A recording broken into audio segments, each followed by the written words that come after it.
Bom dia, boa tarde, boa noite. Estamos começando aqui mais um podcast Somos e hoje temos um convidado super de honra aqui da casa e agora tá fugindo da casa, mas ainda continua na casa. Temos aqui o reverendo. Zacarias. Então... Reverendo Rafael Zacarias. Rafael o povo não Zacarias. sabe que o nome dele é Rafael. Exatamente. Ninguém Reverendo chama mais. Rafael Zacarias. Exato. Pô, brigadão, é uma alegria muito grande estar junto com vocês. Graças a Deus a gente já tem uma amizade aí há longo tempo e vai ser muito bom a gente estar batendo um papo sobre o desafio da plantação da igreja, falando sobre vida cristã. Tamo junto aí. Ah, super bom. E hoje você, além de pastor, qual igreja que você é pastor? Eu sou pastor da igreja presbiteriana Betaville, que fica em Barueri hoje, na parte pobre. Ela é uma congregação ainda aqui da nossa igreja, né? Sim, a igreja presbiteriana É concorrente nossa, tá ligado? Concorrente nada. É uma igreja, hoje a gente chama uma igreja mas... filha, né? A igreja presbiteriana de Alphaville é a igreja mãe por ser uma igreja já instituída. Sim. E estar investindo na plantação da igreja lá em Barueri. Tem planos de virar igreja já? A gente trabalha nesse sentido, assim, de se dedicar para que ela possa se tornar uma igreja. Para ela se tornar uma igreja, ela tem que ter um número de membros adequado, ela precisa possuir liderança. Tipo, 3 ou mais. 3 ou mais. Diz a Bíblia lá que são... 2 ou mais. Mas isso está falando de disciplina. Mas para isso tem que ter, a gente fala que tem que ter, né, a quantidade de membros, a liderança local, né, para estar desenvolvendo isso, tanto o conselho local quanto o próprio pastor. E também recursos financeiros para se sustentar. Né? Então você caminha nesses 3 pilares, assim. Mas a gente tem sido muito agraciado por Deus, por tudo que Ele tem realizado, apesar da pandemia, apesar de muitas coisas que aconteceram. A gente está desenvolvendo projeto, a igreja está crescendo, a liderança está sendo formada. E a gente está muito empolgado. A gente quer que se torne igreja, que a gente continue desenvolvendo, mas esse talvez não seja assim o foco principal. Queremos nos tornar igreja. Não, a gente quer cumprir com o nosso chamado e a gente sabe que a consequência é se tornar uma igreja. Ô Zaca, antes da gente entrar assim na igreja direto, a gente queria que você se apresentasse um pouco. Claro, fala que ele um nasceu pouco de na você igreja, e tudo né? mais. Olha o estilo que o cara tá vestindo. É estilo... Qual que é o nome daquele pastor que tem um óculos, barbinha? Não tem esse negócio, não. Tem o David Leonardo, que é o... Não. Não, mas tem barbinha. Hoje todos os pastores têm barba. Na verdade, todo mundo tem barba. Você tem barba. Não, você mais ou menos. O Gu tá um pouquinho maior. É que eu tirei hoje. Eu tirei hoje a barba. Mas no final das contas, antigamente quando era mais novo, os caras ficavam me zoando, né? Tony Ramos, barbudo, não sei o quê. Hoje eu sou agraciado, né? É moda. Eu queria ter uma barba tão cheia quanto a sua. Barba lenhador. Verdade. Barba lenhador. Mas se apresenta um pouco aí, eu não sei se você sabe, tem uma galera da nossa igreja que é nova. Sim. E eles já sabem que a sala do Zaca se chama Sala do Zaca. Né? Exato. A gente deixa o nosso legado, né? Exato. Pelo menos a sala é algo que eu deixei de maneira especial. Novos que entraram na onda do é o co-work e tudo mais. Mas nunca será. Não tem jeito, a gente continua, é a Sala do Zaca e tudo mais. Então, conta um pouco da sua história, como você chegou aqui, como nasceu a Sala do Zaca. Não, como eu falei, eu me chamo Rafael Zacarias Martins. Eu não nasci num berço cristão, como muitos. Na verdade, eu nasci num berço cristão católico. E eu dou graças a Deus pela minha mãe ter me educado da melhor maneira possível. Uma dose pra você. De água. E eu dou graças a Deus pela criação que eu tive com a minha mãe, tudo. Meus pais se separaram, eu tinha uns 12, 13 anos de idade. E eu vim ter um relacionamento mais a fundo com Cristo, que eu vim conhecer verdadeiramente a Cristo com uns 21, 22 anos. Tinha perdido um irmão num acidente de carro, e aí, depois disso... Quantos anos você tinha quando perdeu? Eu tive 20 para 21. Aí, nessa foi parte. Bem nessa transição. E aí, depois de um ano, eu comecei a ter crises de ansiedade, assim, extremamente fortes, assim. Qual era a diferença de idade de você e seu irmão? A gente tinha 2 anos e meio, mais ou menos. Era muito próximo. Ele era mais velho, mais novo. Ele era mais velho que eu. Ah, tá. Então a gente já tinha passado por diversos desafios, né? Questão da separação dos pais, perda financeira.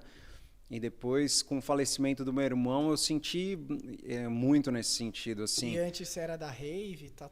Eu vivia na noite, não na rave, né? Mas, assim, vivia da maneira que a sociedade vive hoje, né? Sei. Não se preocupando muito com Deus e seguindo Sexo, seus drogas próprios e caminhos. rock and roll. Não, eu falo assim, que era mais assim, vou trabalhar, vou fazer o que eu preciso fazer, estudar. Por um lado, eu sempre fui muito responsável, assim. Eu lembro quando meu pai saiu de casa, a gente ficou numa situação financeira muito difícil e com uns 14 anos eu comecei a trabalhar como garçom no buffet infantil. Eu tive essa onda aí também. E aí, depois de garçom, virei office boy, depois de office boy fui fazer economia, entrei no banco, trabalhei no mercado financeiro até uns 28, 29 anos. Então, sua jornada em buffet foi melhor que a minha, que eu fui de garçom para monitor, de monitor fui para animador. Na verdade, eu era animador. O cara falou, você vai trabalhar de animador hoje. Aí eu perguntei pra mulher assim, falei assim, tamanho. Você não tem uma vaga de garçom? Ela falou, você não vai aguentar. Eu vou aguentar. Do jeito. Que é muito melhor da verdade. E ganhava mais na época, né? Na época a gente ganhava R$25 por festa. Ou naquela época era uma grana legal até. É isso, porque eu ganhava R$25 em 2013. Mas é a diferença de bairros, né? Você tem que... Nossa, mas era R$25 só que eu ganhava, muito depois. Mas isso menos. quando eu tinha 14 anos, R$25 era muita grana, assim. Antigamente... Você ia no McDonald's, você comprava um lanche por R$5, um número por R$5. Você ia no cinema, era R$5. Então, com R$25 eu conseguia fazer muita coisa. Caraca, velho. Eu não fazia nada com R$25. E eu tinha, assim, de uma certa maneira, eu cresci nessa responsabilidade, né? Os desafios vinham, eu tinha, de uma certa maneira, um conhecimento de Deus, assim, por ser criado numa família católica. Então, de uma certa maneira, eu podia ser um pouco da bagunça, mas eu trabalhava, me dedicava, tentava cuidar da minha mãe. Você era um bom cidadão brasileiro, velho. Aquela boa e velha frase, exato. Né? E aí, quando eu tinha 20 anos, que o meu irmão faleceu, que foi quando eu comecei a ter crises de ansiedade com 21 anos, e foi quando foi um divisor de águas na minha vida nesse sentido, porque para alguém que sempre trabalhou, que sempre se dedicou, que respondia aos desafios de uma maneira boa, tinha de uma certa maneira Deus no coração, né, como a gente fala assim, na sociedade, não conseguir dar conta da vida é algo muito complicado, né? Então, sempre foi uma pessoa de muita assim disposição, de força de vontade, de fazer, de estar junto. E quando você vê a síndrome de pânico, a ansiedade, ela causa uma quebra nesse sentido, né? Então você se vê meio fraco. Caraca. E aí, quando eu me vi fraco e que eu me vi totalmente debilitado, foi quando eu conheci a Cristo verdadeiramente, porque por causa desse conhecimento, né, leve que eu tinha de Deus e por causa agora da ação que ele teve no meu coração de uma maneira mais efetiva nesse momento. Mas você conheceu, tipo, ouviu uma voz assim? Não, assim, eu estava vivendo uma situação difícil, eu tinha um amigo que é amigo meu até hoje, que também é pastor, e eu fui num grupo de estudo deles e falei para ele assim, cara, preciso, ou Deus muda a minha vida, minha história e me dá forças para eu continuar, ou eu não sei o que eu vou fazer. Porque na época eu não queria tomar remédio, eu tinha todas aquelas questões, né? E foi aí que iniciou a minha trajetória, assim, de uma maneira bem efetiva, assim. Porque minha mãe sempre falou para mim que eu sempre fui muito intenso, né? Então era, trabalhava que nem um maluco, fazia de um maluco. 880. Então, quando assim, eu parei para pensar nesse sentido e eu comecei a buscar a Deus assim fervorosamente. Então, cada dia eu ia numa igreja. Eu ia em todo tipo de igreja. E vou achar Deus agora. Em qual que ele tá? Eu tava ouvindo, eu queria ouvir as escrituras, sabia que a Bíblia era a palavra de Deus, já tinha essa noção e queria ouvir. E como eu conheci a Cristo com um amigo que já tinha assim uma rotina muito muito legal e hoje ele é pastor também, ele me incentivava, vamos lá para casa sexta-noite, a gente vai ter um tempo de oração.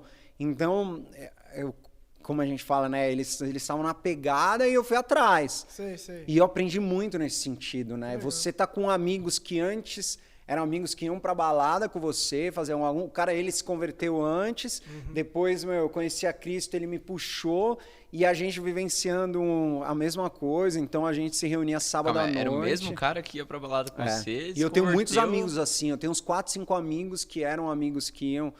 E hoje, grande parte deles são pastores. Essa balada é boa, essa balada é boa. Procurando... Qual que é o nome da balada? Não, o problema não é a balada. E aí, nossa, a gente tem um testemunho muito, mas muito legal nesse Augusto, sentido. Eu tenho certeza. E aí a gente hoje, grande parte deles são pastores, tudo. E a gente pegava domingo à noite. Cuidado, Breno, você vai virar pastor. Mas a gente, nesse sentido, eu ia pra balada com ele, aí ele começou a puxar a gente. Então, sábado à noite, a gente se encontrava na casa dele, eu orava, e às vezes ia sair para dar marmita para os moradores de rua, ou saía para evangelizar na Paulista. A gente fazia muitas coisas nesse sentido. Então, eu acho que isso foi fundamental para mim, para o meu crescimento. E depois de pouco tempo que a gente estava junto, estava frequentando a igreja, eu me interessei para ir estudar no seminário. Eu já era formado em economia. Seminário Servo de Cristo é um seminário que ele exige uma primeira formação. E aí lá que eu comecei a estudar teologia verdadeiramente. Quantos anos você tinha? Uns 23, 24 anos, assim. Você já tava formado, foi logo depois dessa... Foi logo uns 2 anos depois, assim. Você já estava no banco? Já era formado, já trabalhava no banco desde os 17 anos, né? Então, entrei muito cedo na faculdade. Então imagina. E aí foi no Servo de Cristo... O Breno não ouviu a parte do que é pastor. Não, eles desencanou. E aí, ali foi onde eu comecei a aprofundar biblicamente, conhecer verdadeiramente a palavra. Mas o Servo de Cristo é um seminário sensacional, né? Sempre que eu tenho oportunidade de falar, eu falo o quanto que ele foi responsável pela minha formação pastoral, mas também como vida cristã, né? Porque eles têm uma profundidade teológica muito boa, que é uma área muito importante para nós, como reformados, como presbiterianos, é algo que a gente não negocia. Mas eles também têm uma pegada muito da área da espiritualidade, que é aquilo que nutre o nosso coração, que faz com que a gente tenha um relacionamento mais profundo com Deus também. Mas também eles direcionam a perspectiva prática, que são os 3 pilares principais, né, para a gente se desenvolver. Sim. Então, teologia boa que te leva à devoção com Deus e depois uma prática. Eu lembro que a primeira aula que eu fui, que é aquelas aulas magnas, onde você vai iniciar tudo, você está todo empolgado, o Jean Machado leu um texto falando sobre Provérbios 3:6, né? Falando sobre essa perspectiva de submeter todos os nossos caminhos ao Senhor, né? E do quanto que a nossa teologia deveria nos colocar de joelhos no chão. Que uma boa teologia fazia com que a gente tivesse um relacionamento mais profundo com Deus. O bom presbiteriano, ele sempre vai falar exatamente isso. Ele vai falar, eu preciso ter uma boa teologia, para eu poder ter uma boa devoção, para eu poder ter uma boa prática. Mas o presbiteriano pega na parte da teologia e teologia, né? Sim, não, porque eu falo assim, todo mundo faz teologia. Exato. Você refletir sobre Deus, você está fazendo teologia. A diferença vai ser, você vai fazer uma boa teologia ou uma má teologia. Então, só que depois você precisa pegar a teologia e seguir, né? Não dá para... o cara só ter teologia e não viver nada, não... A teologia, ela nos impulsiona a essa prática, né? E eu acho que para mim foi muito importante dentro desse processo do exercício do ministério mesmo, né? Porque ele não te forma um pastor de gabinete, né? O pastor de gabinete é aquele que não sai do gabinete e só fica no gabinete, né? Não que isso seja errado, porque dependendo da igreja que você tiver, você tem vários pastores. E cada pastor atende uma. Esse é o melhor mundo. Tem um livro do Andy Stanley que ele fala Líderes da Próxima Geração, e ele defende uma tese muito legal, que ele fala assim que você tem que fazer aquilo que ninguém pode fazer. Que somente você e que você é o melhor para fazer aquilo. E isso, na prática, é muito lindo, né? Sim. Só que quando você vem para a realidade, principalmente no Brasil, diferente dos Estados Unidos... Que não tem opção, esquece, né? Você ou você em tudo. Você chuta o escanteio e sai correndo para cabecear a bola. Aí você tem que defender também. Aí tem que defender também. Mas quando você está numa igreja mais estruturada, você tem um pastor que é mais focado em aconselhamento, bênção. Um outro nessa parte, outro e divide formando o corpo, isso é muito importante. Só quando você vai para a realidade da plantação da igreja, você não tem isso. Não é uma coisa que você tem que aconselhar, você tem que pregar, você tem que, às vezes, fazer a limpeza da igreja, você tem que cuidar da administração da igreja. Fazer a construção da igreja, né? Fazer a construção da igreja, você tem que reformar. Ele é marceneiro, praticamente. Segundo os passos de Cristo, tem que fazer tudo. Você levou muito na risca, né? E é isso que a gente acaba vivenciando. Então, o servo de Cristo, ele me ensinou bastante nesse sentido. E desde que eu fui para o seminário, eu já tinha uma prática muito legal nesse sentido de participar de projetos, tanto dentro da igreja como fora da igreja, como projetos evangelísticos. Então, eu sempre gostei muito dessa perspectiva urbana, da perspectiva da rua. E aí mesmo no Servo de Cristo, antes mesmo de eu vir parar aqui na IP Alpha, eu tinha um ministério de skatistas, né? Chamava Filipenses. Você andava muito de skate? Sempre andei muito de skate. Você anda? Ando de vez em quando, agora um pouco menos, né? Mas eu... Você já andou com o Taioli? Já, o Taioli é parceiraço. Ele manda bem? Ele manda bem mesmo? O Taioli é muito bom. Os caras querem que eu fale mal do Taioli numa... Mas o Taioli é um skatista, nossa, até hoje, das antigas, e, até hoje ele anda muito bem, e faz um ótimo rolê, mas usa o skate como um instrumento de propagação do evangelho. Aí depois que você terminou lá o seminário, você veio direto pra cá? Ou... No meio do seminário, eu fiz parte desse ministério de Filipenses, onde a gente evangelizava skatistas no parque. Flip. Mano. Flip de Filipenses, Mas vocês só liam Filipenses pro povo? Não, ou vocês podiam ler outra coisa? Eu lembro que a primeira série que a gente fez foi a série de Filipenses, mas a intenção era, a gente andava de skate no parque, se relacionava com a galera e parava um momento e falava, pessoal, agora a gente vai fazer um bate-papo, devoção, tocar um violão e falar um pouco sobre Deus. Pô, senta aí com a gente. E teve épocas que tinha 40, 50, diversas pessoas participando. Durou quase 2 anos. E nesse tempo eu participava também de uma igreja que estava sendo plantada no Servo de Cristo. Então, para mim, foi um tempo muito intenso, assim, ministerial, onde eu estava plantando a igreja lá no Servo de Cristo. Foi a minha primeira Primeiro teve essa oportunidade que eu tive com o meu amigo, que ele estava plantando uma igreja, na época que eu conhecia Cristo. Depois eu tive uma oportunidade de participar no seminário de Servo de Cristo, que tinha uma igreja de baixo no auditório, que rolava no fim de semana. Aí eu fiz parte desse ministério, que era para tipo um ponto de pregação, que a gente chama na igreja presbiteriana, lá no parque.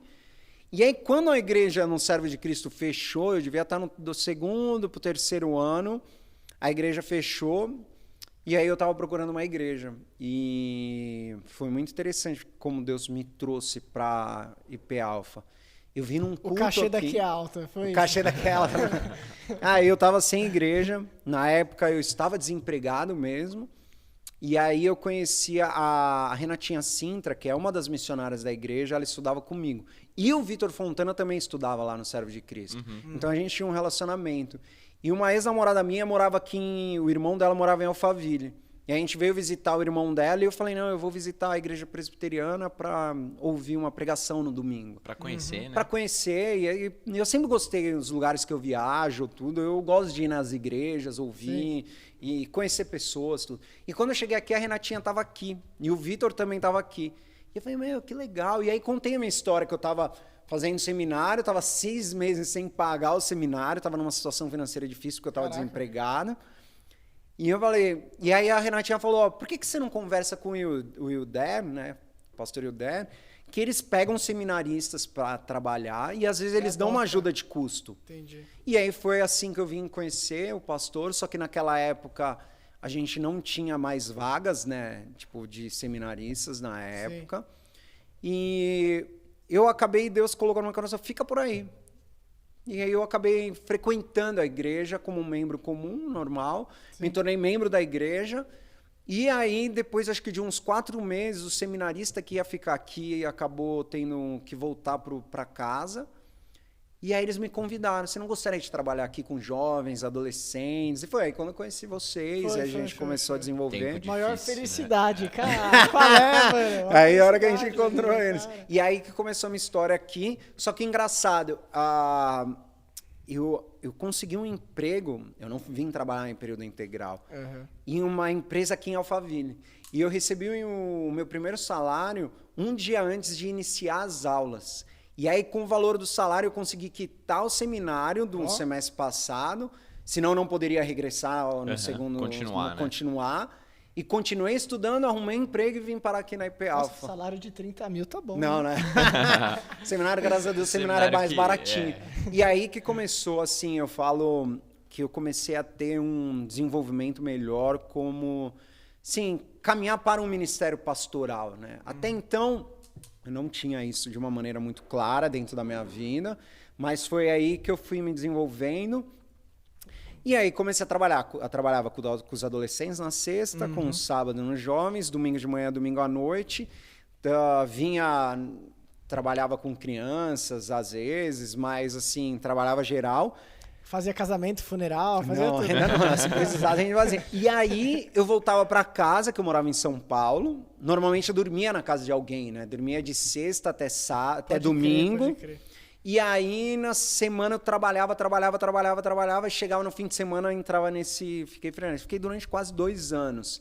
E aí, quando o Marcos Botelho... Nossa, cansativo, né? Cansativo, Hoje, quando eu ouço a galera falar, porque não trabalha a semana toda. Eu trabalhava a semana inteira, estudava à noite e servia na igreja. Mas eu falo assim... Eu devo estar muito velho, porque eu tô ouvindo e já tô tipo... Não, assim, mas quando você faz algo que você ama, assim...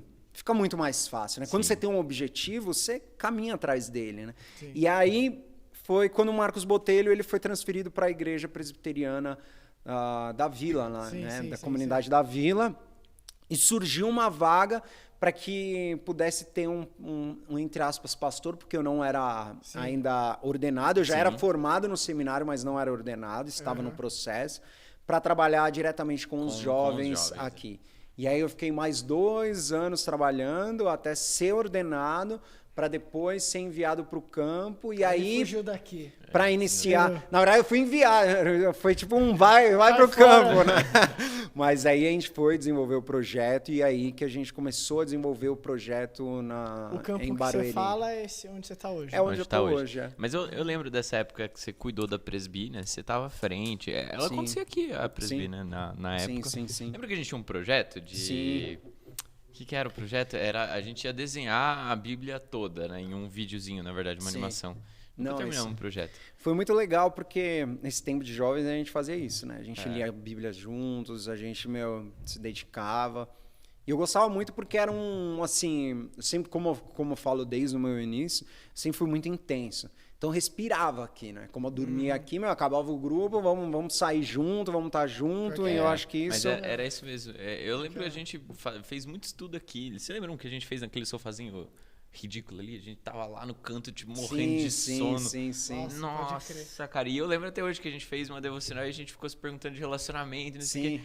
E hoje você tá casado. Hoje eu tô casado e graças a Deus eu casei com uma pessoa daqui da própria igreja. Verdade, casei com a Brum e, nossa, pra gente, assim, hoje ela tá me ajudando muito e ser casado com alguém que gosta daquilo que faz, né, questão ministerial, né? Que participa com você na plantação, que tá do meu lado e que sonha junto e que quer ver a igreja também acontecer, é muito importante, né? Porque a plantação...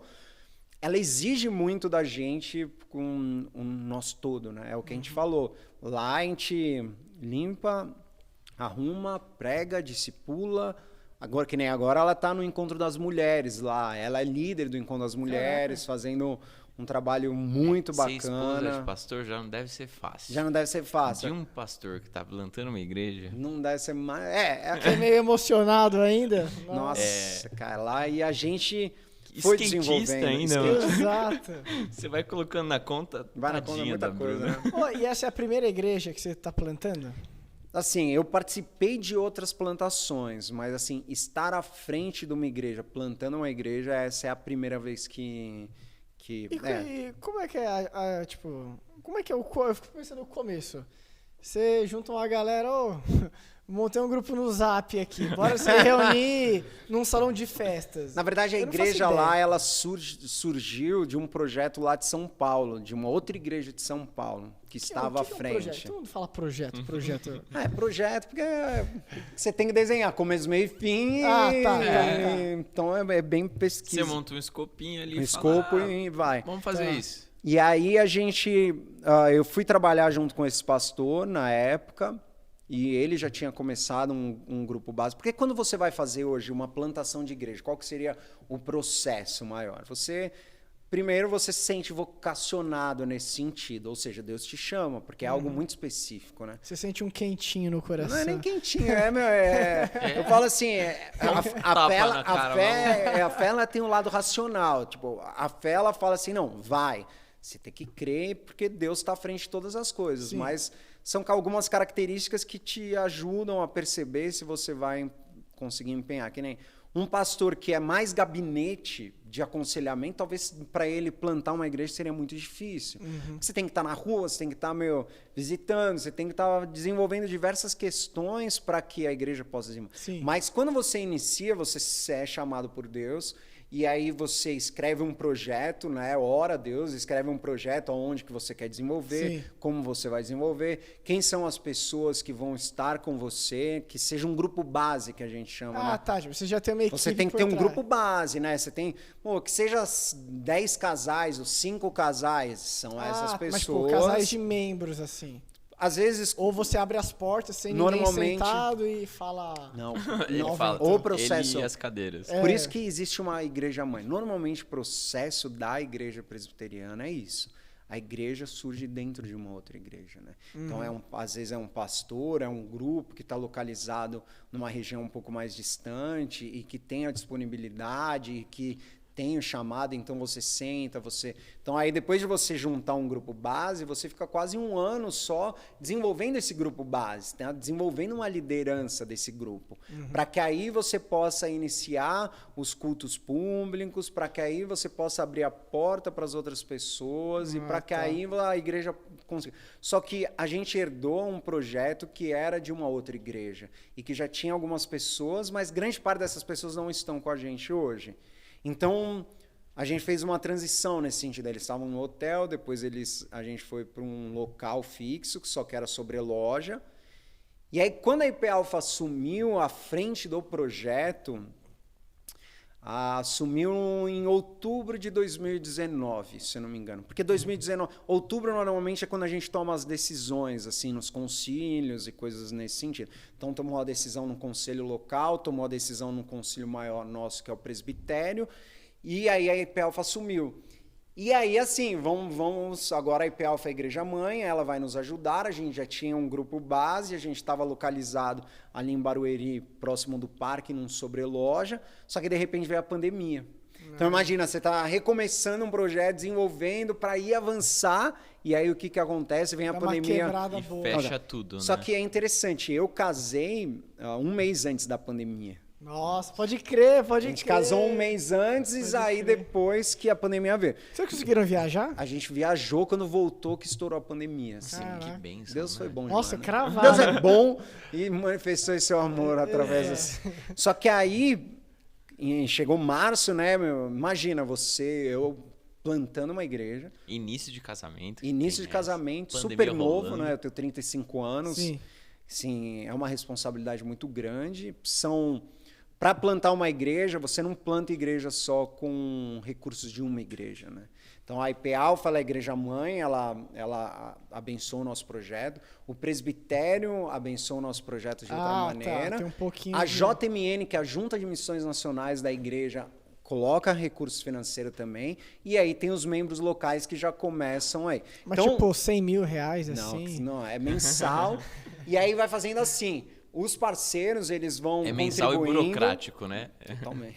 Eles vão contribuindo e vai diminuindo para que os membros começam. Então, lógico, é uma curva, né? Sim. Então, a gente começou na pandemia. Aí, a gente renegociou o aluguel, tentou baixar. Então, veio diversos desafios. Mas eu vejo assim que a plantação e a vida cristã como um todo, a gente tem que crer no que Deus está realizando.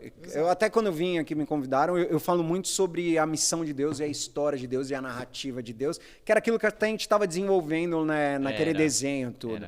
Que é uma perspectiva que sempre moldou meu coração naquilo que eu realizo.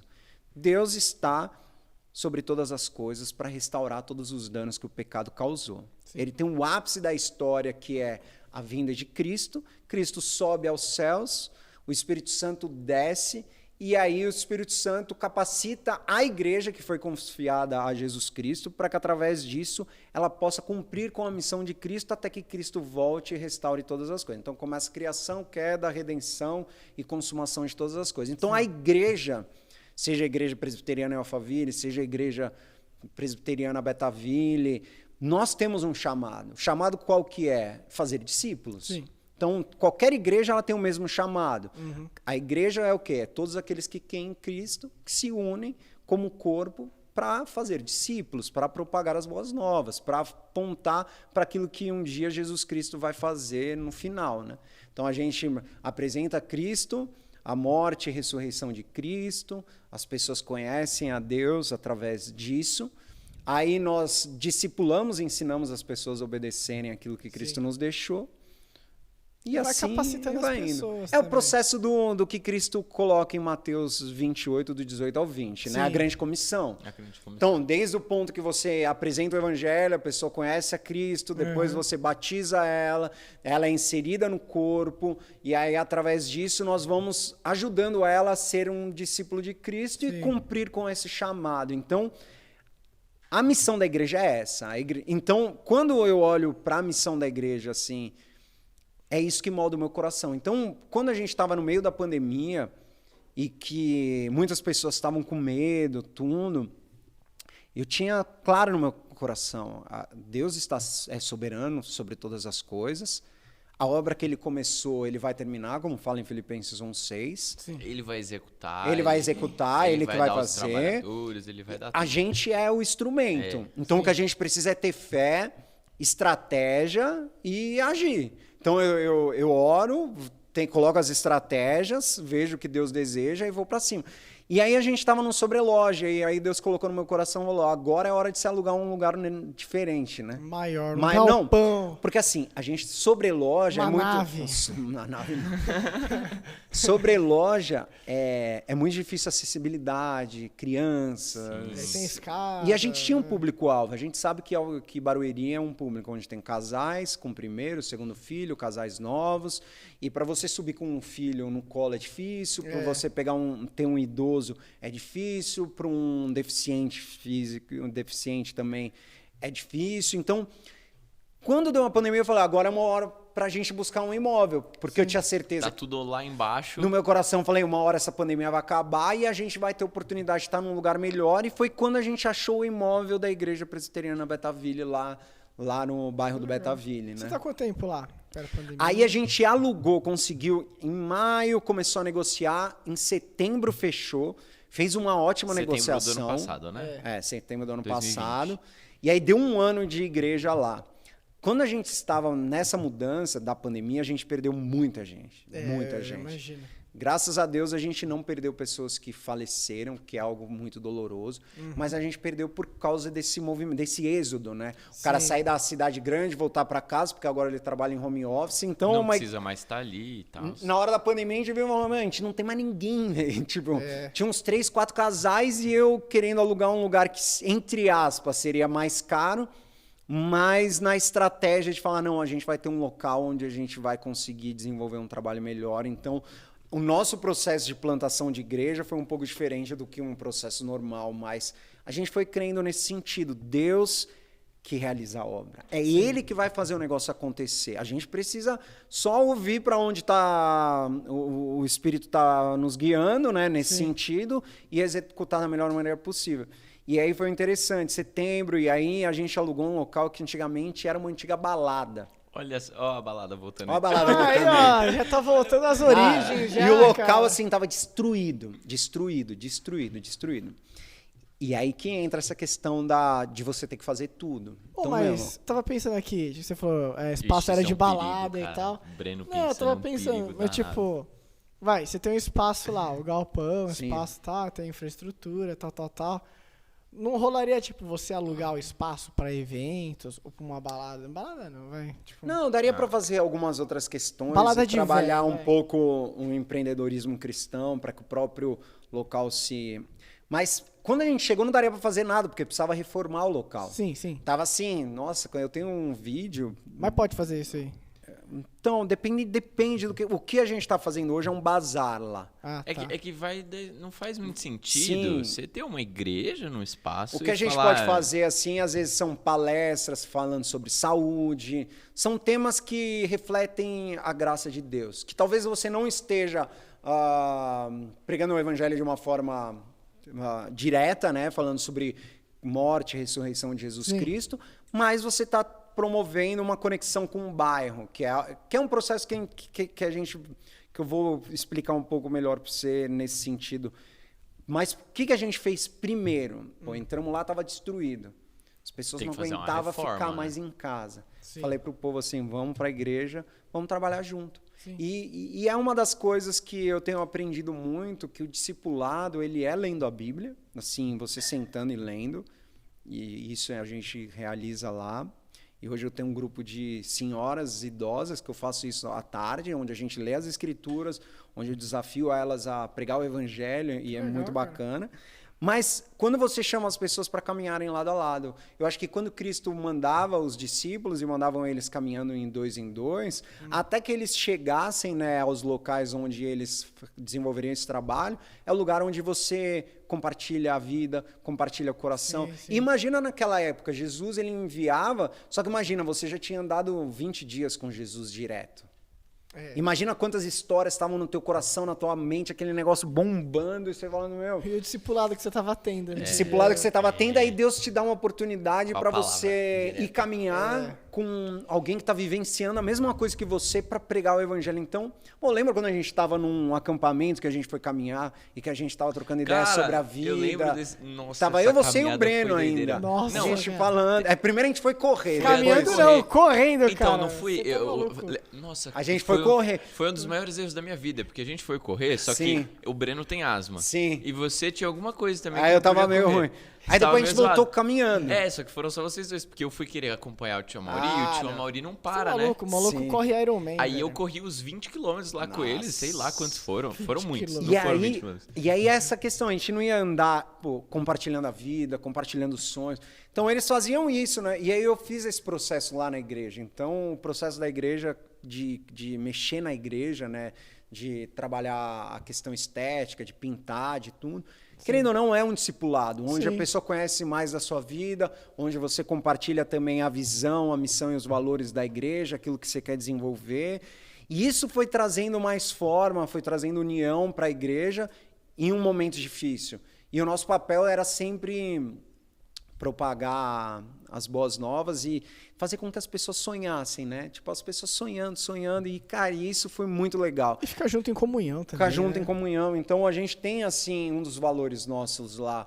Como igreja, né? Comunhão. É estar junto, né? Gera intimidade, trabalho. E assim a gente foi reformando a igreja com as nossas próprias mãos. Coisas que a gente não conseguia fazer, que teve que colocar uma viga estrutural de ferro. Chamou um outro cara, mas Deus mandou um cara que também era cristão e que foi... Caraca, que da hora. Então a gente viu um movimento de Deus assim nesse sentido, de uma maneira muito especial. Aquela época, em setembro, a gente já poderia ter os cultos abertos, então a gente seguia muito o que o governo do estado colocava. Pode abrir, abre, não pode, não abre. Então a gente trabalhou nesse sentido. E Deus foi enviando, cara. No meio da pandemia, pessoas novas chegando. Para mim era uma dificuldade, porque imagina, eu recebo alguém novo... Não pode nem abraçar. Para um pastor que é relacional, que eu me considero uma pessoa relacional, que gosta de visitar, que gosta de estar na casa dos outros. Como que a gente mantém um vínculo? Aí a gente pegava o WhatsApp, cara, conversava, meter um flip no skate na frente do cara lá, tem que me segurar. Aí a gente ficou, e aí a gente foi vendo, chegando idosos, chegando casais, chegando... Abre um bingo. Todos os tipos. Muita gente olha para mim assim... Abre um bingo. Muitas pessoas chegando nesse sentido e falando sobre...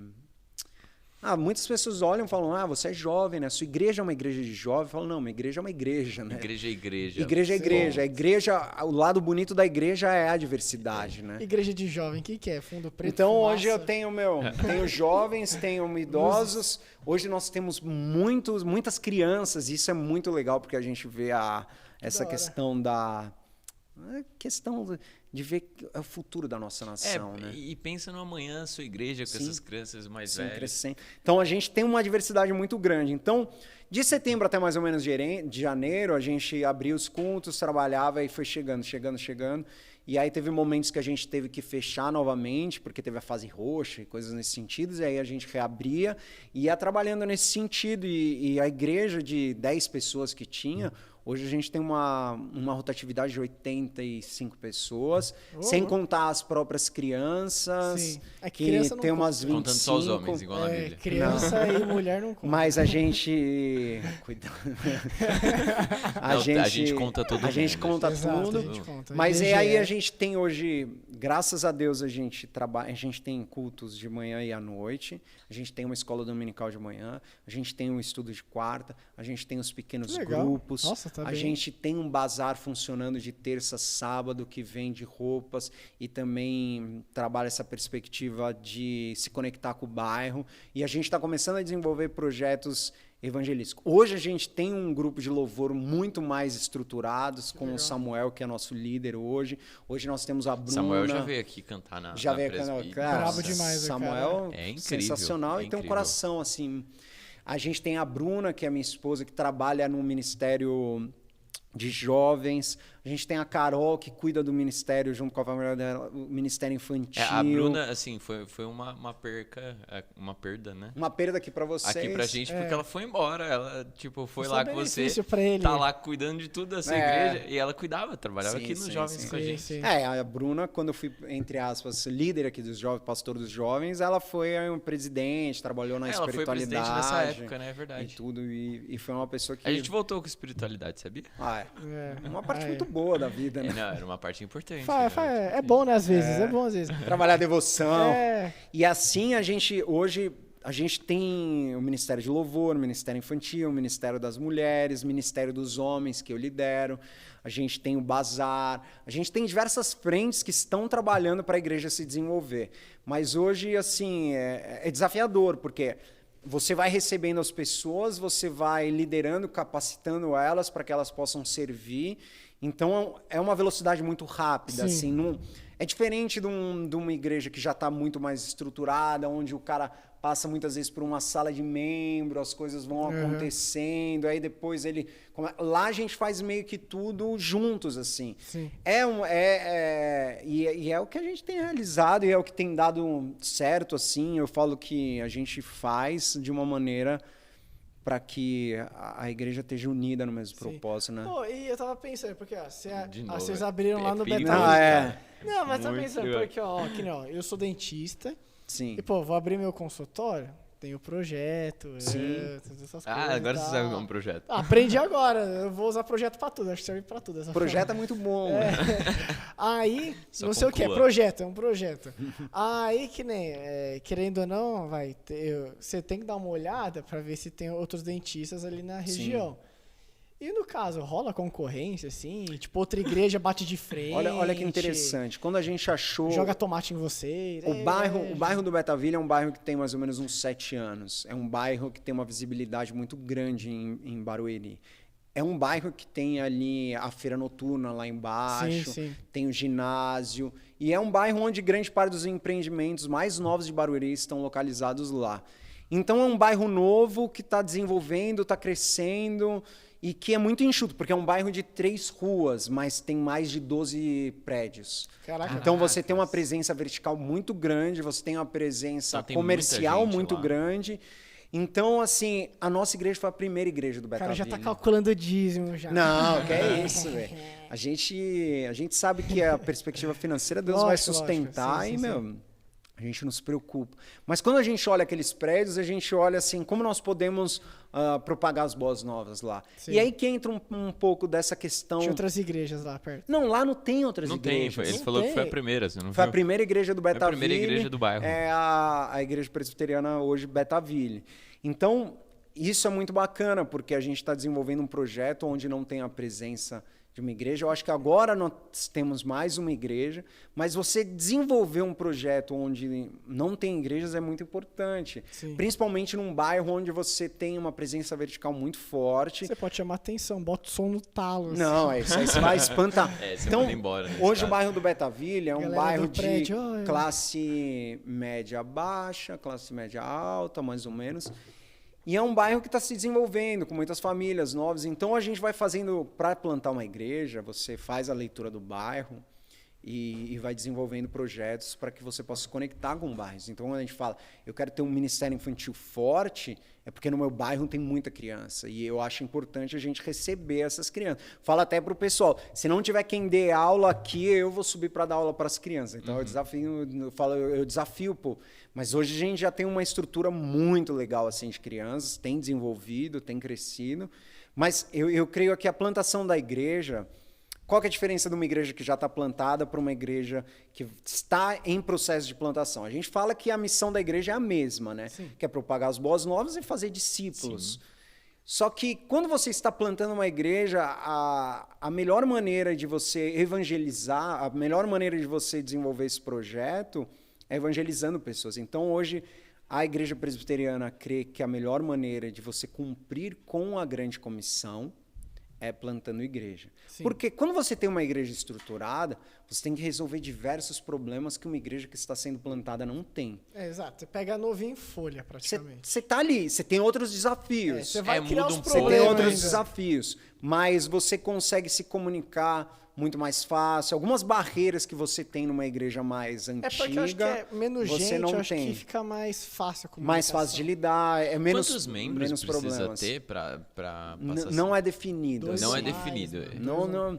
Para você formar assim, uma igreja de uma maneira institucional, organizacional, né, que a gente fala, tendo um CNPJ, conta bancária e coisas nesse sentido, tendo ata, tudo que necessita, né?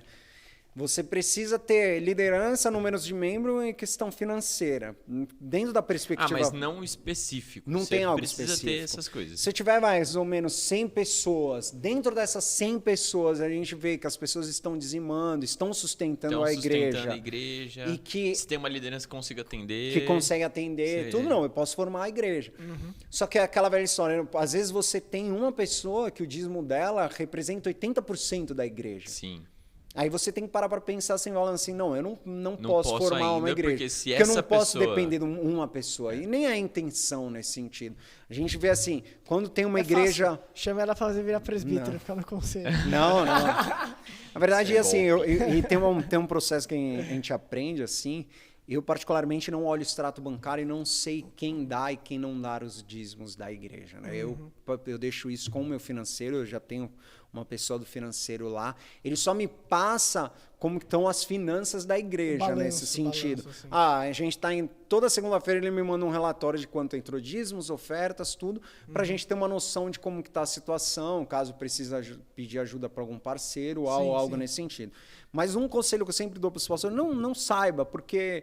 E não deve ser isso que vai motivar seu coração, né? E o tratamento com as pessoas. Eu acho que muda o tratamento um pouco. Muda o tratamento. Por mais que não mude, infelizmente. O que alguns falam é só tipo assim, por exemplo, eu vou ter um processo de eleição de diácono, presbítero, aí tem igreja que fala assim, pô, é importante eu saber se aquele cara entendeu o princípio por trás do dízimo. Sim. Logo eu preciso saber se ele dizima ou não. É difícil, assim. É complicado. Sim, quando a gente vai definir, a gente vai para Timóteo e vê quais são as características. Sim. O presbítero, ele tem que ensinar, ele tem que visitar, ele tem que pastorear, ele tem que, ter umas qualidades. O diácono, ele já não tem que ter um dom no ensino, então a gente vai dosando isso desde já. Hoje eu já sei, eu já consigo identificar pessoas nesse sentido. Não, aquele cara ali, ele é um cara que tem esse chamado para ensino, para cuidado, é um cara que vai fazer essa parte de reger a igreja de uma maneira legal. Não, esse é um cara servo, um cara que vai poder trabalhar na junta diaconal, que vai trabalhar em ajudar as pessoas, que vai trabalhar na algumas partes organizacionais, que vai trabalhar, como fala, né, servindo as viúvas e os órfãos, um exemplo. Então, a gente vai identificando isso. Eu acho que o chamado da plantação da igreja, você tem que saber ter uma vocação para a pregação do evangelho, uma vocação para liderança, uma vocação para ser um cara mais generalista, assim, saber fazer de tudo um pouco para conseguir suprir algumas questões. E ter essa fé, confiança, um chamado de evangelismo também. Mistura bastante, mas assim... Desde o início a gente trabalha essa ideia de que as pessoas elas vão se formando, a gente vai identificando e vai trabalhando o corpo. Eu trabalho muito nesse sentido, assim, de mostrar que o pastor ele é o líder, mas ele não está acima das outras pessoas. Ele faz parte de um membro do corpo e o outro, então sempre trazendo essa dinâmica. Então eu gosto de desafiar muito as pessoas a servirem, a responsabilizar elas. Eu falo que assim, o chamado da liderança é assim, ó, eu identificar primeiro, saber do coração da pessoa e do chamado cristão que ela tem, né, de uma perspectiva mais de integridade nessa questão, e desafiar ela dentro daquilo que ela vai conseguir desenvolver. E a partir disso falar, ó, você faz e eu tô aqui. Uhum. Então, assim, é muito interessante é como se um pai e um filho estivessem caminhando juntos.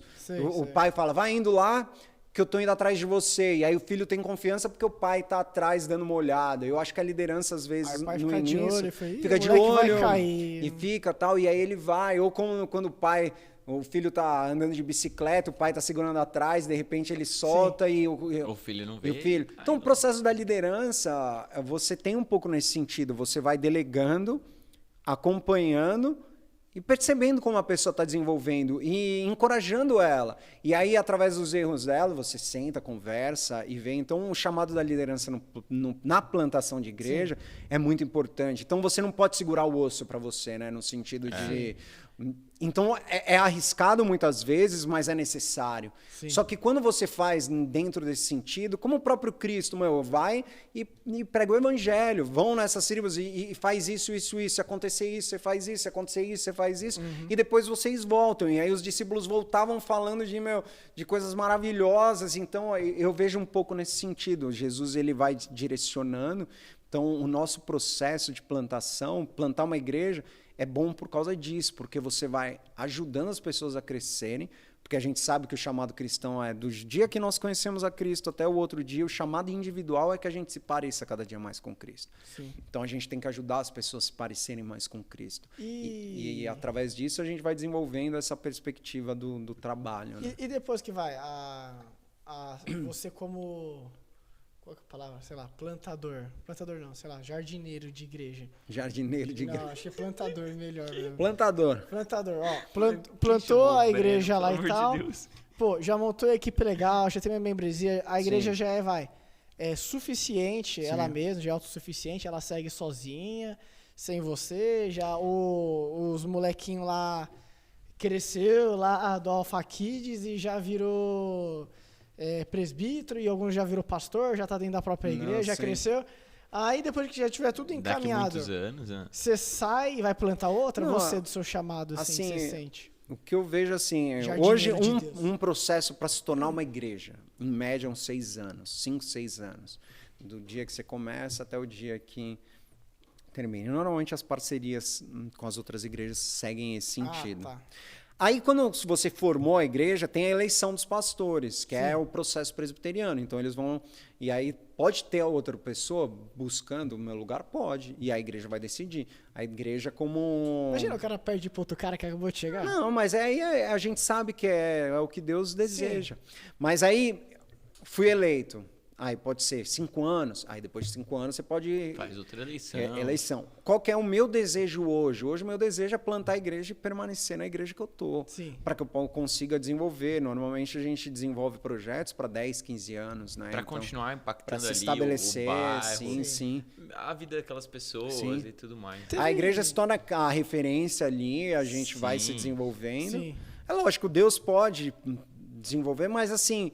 A gente vê nas escrituras que os processos de Deus não são processos rápidos, né? Hoje a gente vive na sociedade fast food, né? Que tudo é rápido. Exato, tudo no celular é um clique, já tem que aparecer. Mas eu acho que a dúvida do Breno é tipo assim, uma vez plantada essa igreja, você sente do seu chamado que eu vou sou continuar, pastor. Até ser chamado eu, para outro lugar. Eu criei um vínculo com essa galera, eu vou pastorear eles até quando Deus permitir. Deve dar uma dor no coração, né, mano? Eu acho que os amigos. Na verdade, assim, tem gente que tem esse chamado de plantar a igreja. Então, às vezes, ele planta a igreja, ele ajuda a organizar, a estruturar, passa lá 6, 7, 10 anos, chama um pastor e fala, é você que vai cuidar dessa galera. Acho que as Maldivas tá precisando. E ele vai para outro. Agora, vai brincando, você sabe que a gente tem o eu não pode falar o nome dele, tá? É verdade. Que está. Mas eu vejo assim, o que a gente acaba fazendo nesse sentido? Hoje eu penso assim e gosto. Eu gosto de treinar gente, eu gosto de sentar 1 a 1. Esse é o que eu mais... flip, assim, eu gostava. Daí antes começou no skate, hoje continua nessa área. Então, é uma área que eu gosto, assim. Então, eu vejo assim, depois que a gente formou a igreja, eu vou continuar na formação da minha liderança e continuar propagando o evangelho. Eu vou tentar desenvolver que a igreja continue esse chamado missional. Sim. E aí, se a igreja crescer muito, eu desafiar outras pessoas para plantarem outras igrejas e fazer aquilo que a igreja que a IP Alpha fez. E assim, a gente conseguir se conectar, tudo. Então, hoje, eu acho que é épocas, né? Agora, eu e a Bru, a gente está solteiro, não. A gente não tem filhos. A gente não tem filhos, não tem tantas responsabilidades. Por enquanto, então, ficou um pouco mais fácil. Daqui a uns 2, 3 anos, mais ou menos. Aí... Depois disso, eu acredito que vai mudando as fases, mas eu amo o bairro que eu tô, adoro desenvolver os projetos lá, estou me conectando com os comércios, então, cara, todo dia... É engraçado, né? A gente vendeu o nosso carro para dar entrada no apartamento, que a gente mora na mesma rua, né? Falo que o chamado da plantação é um chamado encarnacional mesmo, né? Jesus encarnou e viveu o ministério dele da melhor maneira possível. Eu escolhi morar na rua da igreja, né? Porque a igreja já estava estabelecida lá. Sim. Mas a gente tem um amor por aquele bairro e deseja que o bairro conheça Cristo, né? E nesse período aí que você estava plantando, teve algum momento que você falou, putz, vacilei nisso, se eu soubesse disso antes, seria mais fácil? Cara. Eu acho que assim, principalmente porque a gente é novo e está começando, a gente erra. Errar faz parte... Não faz parte do processo. Você não precisa errar para aprender. Isso não é uma grande mentira. Olha, um copo de veneno. Não, depois você vai... Você não precisa errar. Mas os erros, eles nos ensinam, assim. Qual foi um marcante, assim, às vezes de estratégias que você vai tendo, daquilo que você vai desenvolvendo, às vezes a maneira como você fala. Putz, cara, tanta todo coisa, dia né? você pode ter um erro. Graças a Deus a gente não teve nenhum erro que teve um grande dano, né? Sim. Mas às vezes nas próprias estratégias, nas escolhas, às vezes a gente está muito acelerado. Eu acho que um dos grandes erros que a gente tem é a ansiedade, né? A gente quer ver um negócio acontecer. E aí você trabalha, e chega no domingo, não tem ninguém.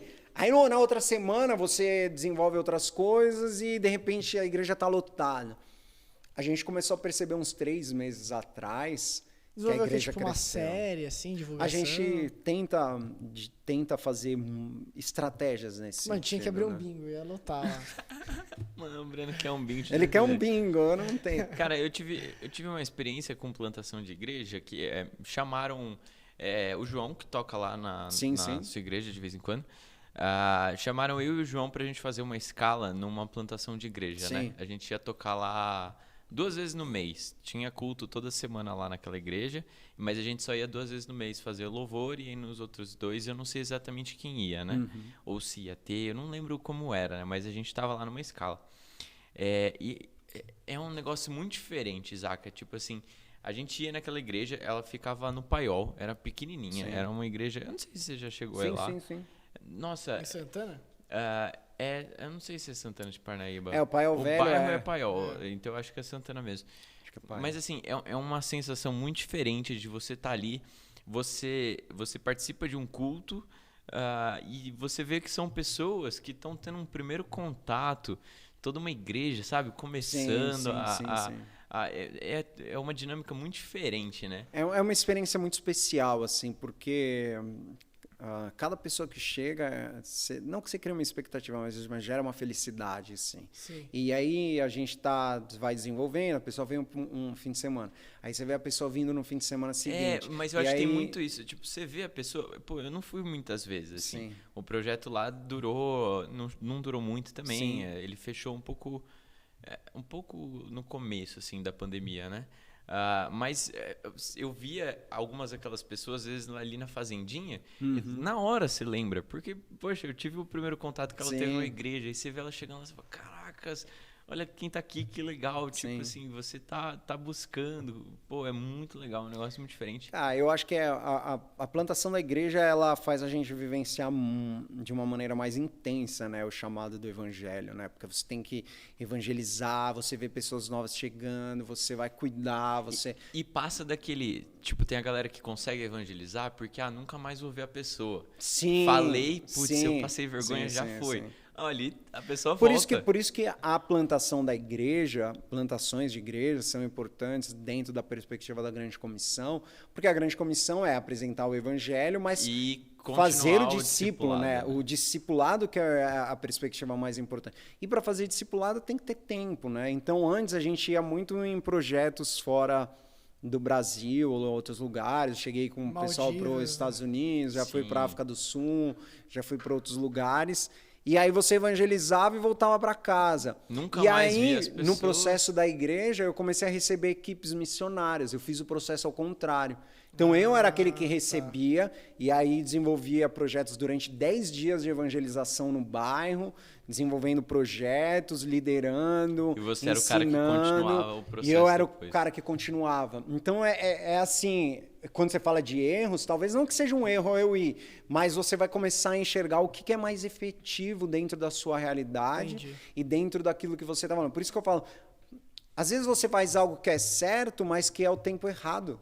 E aí aquilo não causa efeito. Então é um erro. Sim. Não é um erro no sentido de pecar, né, de fazer algo errado, no sentido que fere o caráter de Deus, mas é algo que não era para a hora, sabe? Então você vai aprendendo essa dinâmica. O que é a prioridade hoje para uma plantação de igreja? A gente precisa evangelizar, a gente precisa desenvolver, a gente precisa causar união entre o povo, criar vínculos. Então você tem pequeno grupo, agora a gente vai começar a voltar ter encontros de almoço depois do domingo, porque você precisa criar vínculo das pessoas para que elas possam desenvolver relacionamento, para que elas possam se sentir como igreja também. Você tem que criar as oportunidades. As oportunidades. Porque você tem um lado da igreja que é o serviço no sentido assim, a gente precisa evangelizar, a gente precisa fazer discípulos, a gente precisa ensinar, a gente precisa... Mas você tem um lado um pouco social no sentido de criar convivência, porque nos relacionamentos que o caráter nosso é moldado. Mas é total que nem chamou o pessoal para fazer a sopa pro pessoal. Pô, tá todo mundo cozinhando lá. Sim. Lá, todo mundo dentro, lá por 3 horas. Todo mundo conversando. Conversando, aí você fala pro cara, traz o sal. Aí o cara não vai trazer o sal, aí você vai ficar bravo com o cara que traz o sal. E aí você vai ter que se reconciliar com o cara. Exato. Então, sim, por isso que muitas vezes essa questão da pandemia hoje, né, e é uma discussão muito grande. Muita igreja fez o formato para uma igreja online, né? E aí, na hora que reabriu as portas, muita gente não foi. Mas não foi não por medo, né? Foi por comodismo. Por comodismo, ainda tá em casa. E aí estão falando, não, porque agora tem... Igreja é relacionamento, não tem jeito, cara. Não tem jeito. Por quê? Porque eu só consigo amar o meu próximo se eu conviver com o próximo. Eu não posso falar que eu te amo se eu não convivo com você. Véio. É fácil, na verdade, falar eu te amo se eu não convivo com você. Aí você convive e você vai falar, como eu te amo. Eu te amo. Eu te amo porque te amo. Mas assim, essa é a realidade. Então, a gente precisa gerar isso. Então, a gente gera atividades dentro da igreja para um almoço, você precisa preparar a sopa. Uma evangelização, você vai precisar preparar, às vezes, material. E assim vai. E eu falo para eles, a reunião não é mais importante do que você não pode colocar... Muitas vezes eu via isso nos jovens, né? Falando, a gente está reunido para desenvolver um trabalho juntos. Uhum. Sim, sim. E muitas vezes os caras mais brigavam do que faziam trabalho ou queria que fosse... O primeiro princípio que a gente se reúne porque a gente é corpo de Cristo e a gente está aqui para se relacionar. Então, antes de começar, pergunta como as pessoas estão, se relacione um pouco. Sim. E aí depois vão começar a trabalhar junto, mas o objetivo é que Cristo seja glorificado. E aí começava, os caras brigavam, depois e dava meio... Mas eu falo, a gente se reúne bastante, principalmente por causa disso, para ser igreja, né? Sim. Eu só vou conseguir te amar se eu conviver com você. E eu só vou conseguir te servir se eu conhecer um pouco mais do seu coração. Então, a plantação da igreja é mais fácil nesse sentido, porque tem menos pessoas, né? E muitas pessoas acabam... A gente está nesse processo de evangelização, mas a gente herdou pessoas de diversos lugares, cristãos. Eu falo que a nossa igreja é a Igreja Presbiteriana do Brasil de forma literal. Sim. Porque eu tenho gente de Minas, gente do Rio de Janeiro, do interior da Bahia, do Espírito Santo. Eu vou fazer um mapa e vou colocar as fotos lá. E aí as pessoas não têm família lá. E aí eu falo, nós somos a família de quem não tem família. É a família da fé, né? Tanto daqueles que perderam seus pais e não têm família mesmo, quanto daqueles que moram longe. Então, existe essa preocupação nesse sentido e muitas pessoas acabam buscando igrejas menores. E aí, para nós, foi um processo muito bom, porque nós herdamos pessoas com maturidade cristã, né? Então, eu tenho pessoas assim com conhecimento teológico que vêm de outras igrejas presbiterianas, de outros estados do Brasil, com conhecimento teológico suficiente para dar uma aula de escola dominical ou até pra muitas vezes para me substituir. E a gente tem substituir no sentido de deu algum problema, você pode fazer a preleção ou colocar pessoas que têm maturidade e isso tem sido uma bênção. É desafiador, porque você discipular alguém que conhece muito as escrituras não é algo simples, mas é algo muito prazeroso. E a gente tem desenvolvido isso. E a gente tem estudo de quarta, tem escola dominical, e eu já vou identificando e colocando as pessoas para ensinar, assim, e caminhar junto, né? Até assim, já... meio que caminhando para o fim, assim, mas se você... tem muita gente que eu acho que gostaria de ajudar ou de conhecer um pouco desse mundo. Se você tivesse um conselho, como que a pessoa pode procurar, assim, tipo, como é que eu faço para ajudar e estar nesse contexto, vivenciar isso, o que eu posso fazer? O que você ajudar a nossa plantação ou eu gostaria de plantar uma igreja? Tem uma igreja aqui perto que está começando. Não, assim, a sua é fácil, que daí a gente manda falar com você põe lá para trabalhar. Já manda o Pix, já.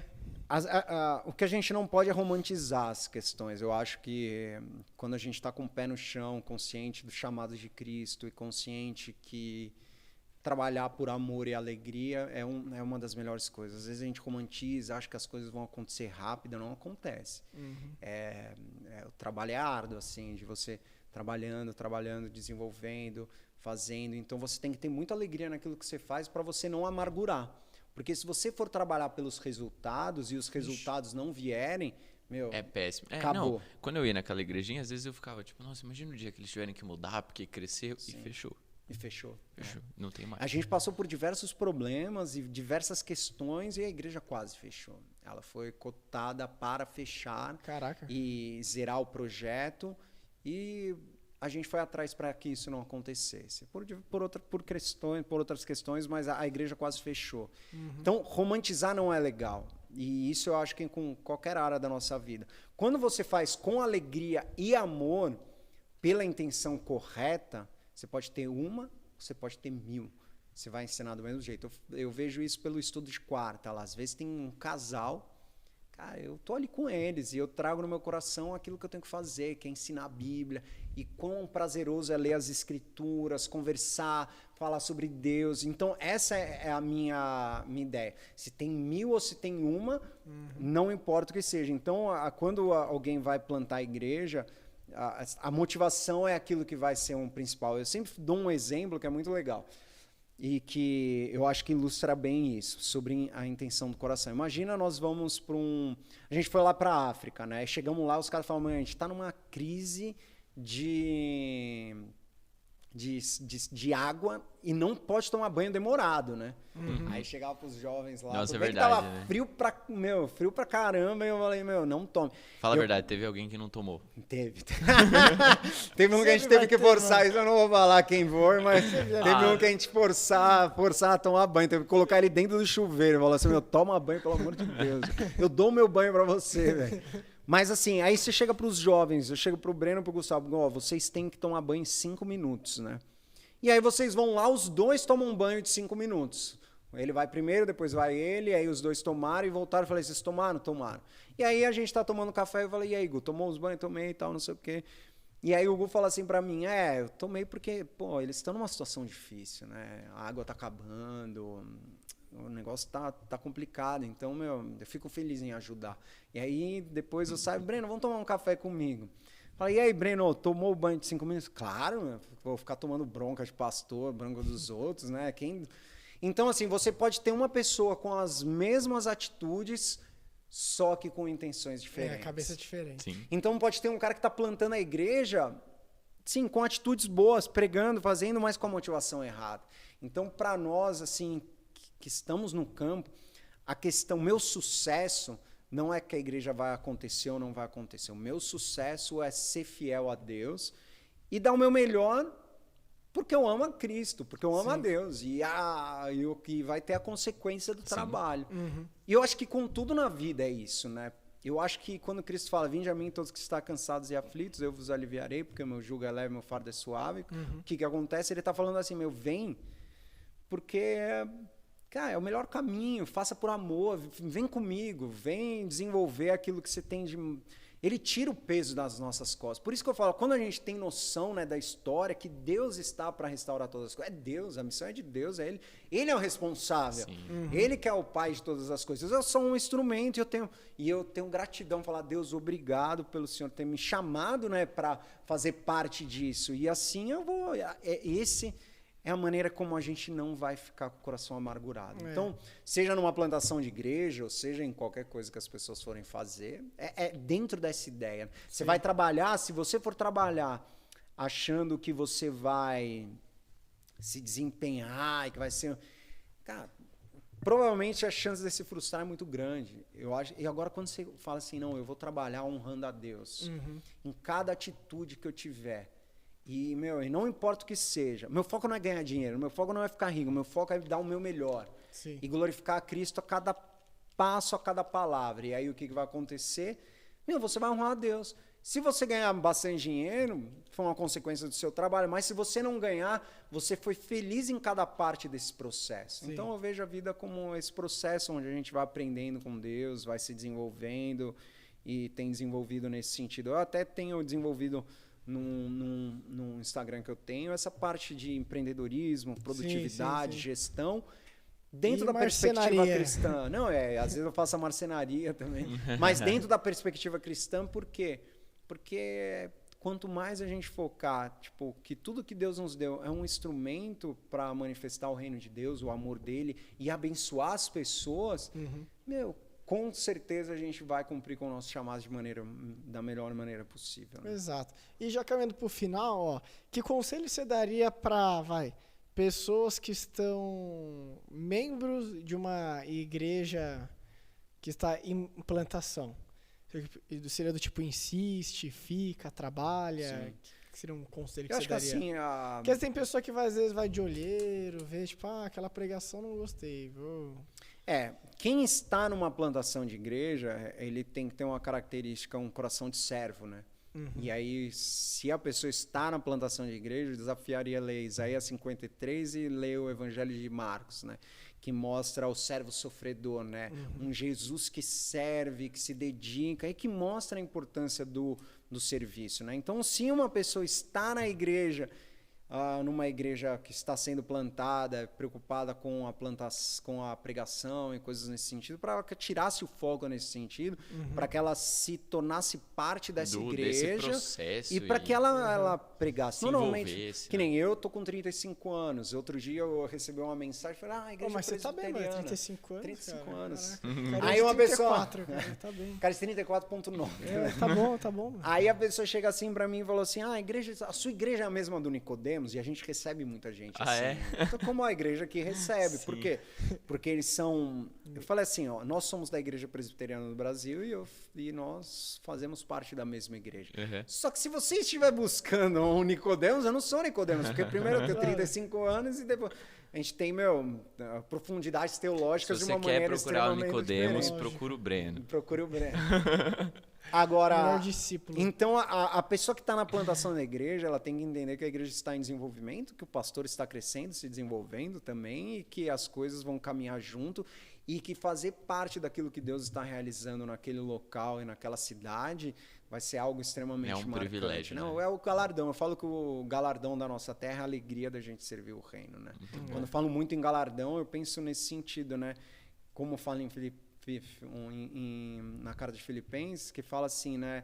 Alegre no Senhor sempre, alegre no Senhor sempre. Eu acho que o maior benefício que nós temos é sermos alegres, felizes em um mundo caótico e com tantas questões, porque a alegria ela vem do Senhor. E aí Neemias vai falar que a alegria do Senhor é a nossa força, né? Então, se alguém está indo para uma plantação de igreja, vá com o coração de servir, vai com essa disponibilidade, vá vivenciar o reino na sua totalidade no sentido, mesmo, assim, né? de meter a mão na massa. Eu tenho dia que eu lavo o banheiro, velho. Sim. Lavo não é assim, você é mais humilde. Fala, se não limpar, vai chegar uma pessoa. Vai né, tá, É lógico, hoje a gente já tem uma pessoa que ajuda nesse sentido, mas se precisar a gente faz, assim. Sim. E eu acho que esse é o coração da plantação, é servir, se relacionar de uma maneira profunda, conhecer teologicamente, ter mais disponibilidade para fazer as coisas e ser desafiado para propagar o evangelho, né, nesse sentido. Ah, que legal, que bacana. Tem algum livro, filme, qualquer coisa que você recomenda? Assim... A Bíblia. A Bíblia, sempre. Cara, eu gosto muito de filmes assim... Crepúsculo. Eu não sei se tem algum filme que falha desse tipo de... De plantação de igreja você não vai ter, mas filmes de liderança você vai ter, como Coach Carter, que, Nossa, esse filme é muito da sensacional. hora, Você tem o Duelo de Titãs com Denzel Washington, Duelo de que Titãs é, da hora também. Você tem a Sociedade dos Poetas Mortos, que é... Então, assim, quando você vai trabalhar numa plantação de igreja, você tem que desenvolver essa parte de liderança, que era uma parte que eu tenho crescido, me desenvolvido, estudado, pensado. Mas, assim, você vai buscando referências tanto nas escrituras, leia Neemias. Neemias, assim, você vê que é um homem, da hora, você vê que é um homem segundo o coração de Deus, que ouve a voz de Deus, mas que usa das estratégias que ele tinha, né, para desenvolver os projetos. Você vê a vida de Paulo, você vê a vida do próprio Cristo, né? A gente se espelha nesse sentido, né, de conhecer o coração. Eu falo assim, uma das maiores preciosidades que a gente tem são os evangelhos, né? Imagina tentar ver o próprio Cristo andando e falando. E você tem o livro de Atos, né, que é um livro que fala sobre a igreja de Antioquia, que enviava membros para fazer a plantação dela. Você tem, lá a gente estuda Lucas, que também é um evangelho que também é sensacional nesse sentido, porque ele é um evangelho que mostra que Deus veio para salvar a humanidade, né? Não só o judeu, mas todos aqueles quem crê. E você tem o livro de Atos, que a gente estuda na quarta-feira. Então, domingo de manhã é Lucas, Atos na quarta. Então, são dois livros que desafiam, porque Lucas era médico. Atos também tem o dedinho do Lucas. Dedinho de Lucas. Lucas ainda estava no negócio. Então, você vê assim... Ele que segue escrevendo. A gente pode finalizar com o desafio que Deus trouxe para Lucas, né? Lucas era médico. E aí Deus desafiou a ele para escrever, né, tanto o Evangelho quanto o livro de Atos, com esse propósito para que Teófilo tivesse certeza das coisas que fossem ensinadas, tivesse a certeza que Jesus Cristo é o nosso Senhor e Salvador, que Ele morreu na cruz e que Ele nos guiou nesse sentido. Então, um médico, que imagina um médico naquela época, se hoje o médico já tem você olha para o médico de uma maneira diferente pelas coisas, imagina naquela época, né? Então, o médico, ele se dispôs a, de uma maneira histórica, né, escrever tudo aquilo que Jesus Cristo tinha realizado para que Teófilo, né? Sim. Que significa filho de Deus, pudesse patrocinar. Pudesse ter a certeza das coisas que foram ensinadas, e a gente tem isso até hoje, né?